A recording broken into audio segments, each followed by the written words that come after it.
Jangan sembarangan langsung menikah. Inilah hal-hal yang perlu dibicarakan sebelum memutuskan ke jenjang pernikahan. Jadi pernikahan itu bukan sesuatu yang sederhana. Justru pernikahan itu adalah paling menentukan kebahagiaan hidup setiap orang. Jadi bayangkan kalau Anda beli buah, semua dipilih-pilih ya, diputar-putar, tidak mau ada yang cacat, ada lubang, ada lalat, ulat seperti itu. Jadi bagaimana dengan memilih seseorang masuk ke dalam kehidupan Anda? Itu harus lebih berhati-hati. Karena apabila salah memasukkan orang, maka hidup Anda akan menjadi bencana setelahnya. Jadi apa hal-hal yang penting yang harus dibicarakan? Kalau menurut saya nomor satu adalah bicara soal keuangan. Mungkin ya nanti suami yang bekerja, Anda sebagai istri mengurus kebutuhan rumah tangga, mengurus kebutuhan suami dan anak-anak. Tinggal harus ditanya begini, apakah di pandangan suami Anda itu pengangguran, tidak mempunyai andil, tidak mempunyai hak terhadap uang yang dihasilkan suami? Saya bilang jangan terima itu. Karena menurut saya rumah tangga itu adalah sebuah tim. Suami mengambil bagian bekerja, mencari uang, istri jaga benteng. Tetapi bukan berarti dua-duanya tidak berperan sama. Kalau diputar balik belum tentu suami itu akan sanggup. Jadi harus dipastikan oleh suami atau calon suami Anda, tanyakan apakah uang milik bersama, hak bersama. Kalau tidak, sebaiknya tidak dilanjutkan. Karena uang itu harus milik bersama, harus dipakai bersama, disepakati bersama untuk apapun juga, membantu saudara atau orang tua, itu pun harus kesepakatan bersama. Yang kedua, kita harus bicarakan adalah di mana kita akan tinggal setelah menikah.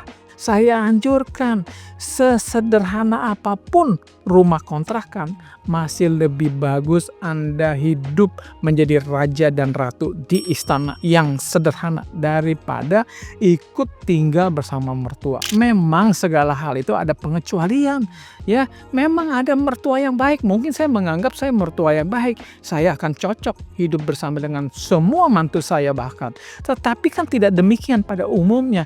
Nah, kenapa saya katakan harus pindah tinggal sendiri? Jadi biasanya mertua itu suka ikut campur ya. Kalau mertua yang kurang bijaksana, dia merasa sebagai penguasa karena Anda menumpang di rumahnya, sehingga akhirnya Anda akan stres sebagai istri. Anda tidak seperti sebagai ratu. Apalagi kalau suami Anda adalah suami yang anak mami, di mana selalu nurut apa yang maminya kontrol dan segala macam. Jadi hal yang kedua harus dibicarakan adalah akan tinggal di mana. Kalau belum bisa ada uang untuk bahkan ngontrak rumah yang kecil, menurut saya sebaiknya pernikahan itu ditangguhkan, karena Anda akan menderita.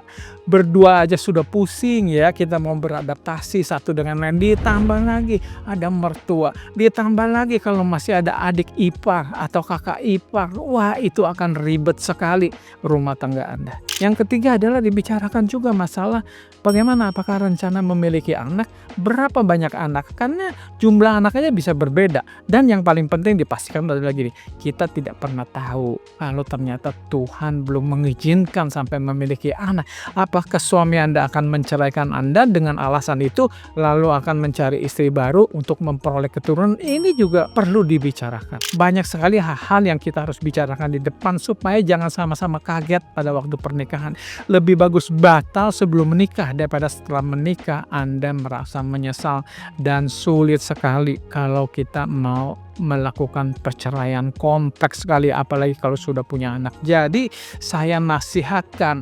berhati-hati. Yang terakhir adalah kalau perlu juga membuat sebuah surat prenup atau persetujuan sebelum pernikahan.